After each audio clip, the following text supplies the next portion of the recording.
नमस्कार मंडळी, कपाशीमध्ये फळफांदी तसेच गळफांदी नेमकी कशी ओळखायची मी तुम्हाला सांगतो। तर बघा, आपल्या कपाशीला सुरुवातीच्या ज्या 2 ते 3 फांद्या असतात, तर ह्या जर आपण कापल्या तर याच्यामधल्या वरच्या 2 तसेच 3 फांद्या ह्या इथे गळफांदी म्हणून ओळखल्या जातात। आता ज्या शेतकऱ्याला समजत नसेल तर त्यांनी बघा, ही गळफांदी आहे, बघू शकता याच्यामध्ये ही गळफांदी आहे, ही गळफांदी आहे, याला 2 गळफांद्या हे आलेल्या आहेत। नेमकं आता कशा ओळखायच्या, तर ज्या फांद्या आकाशाकडे वाढत जात असेल, खालच्या सगळ्यात खालच्या फांद्या आकाशाकडे वाढत जात असेल, त्या म्हणजेच इथे गळफांदी।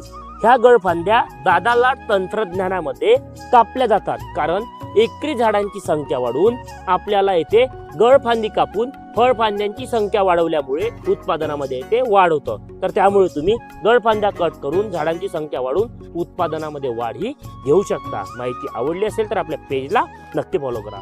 धन्यवाद।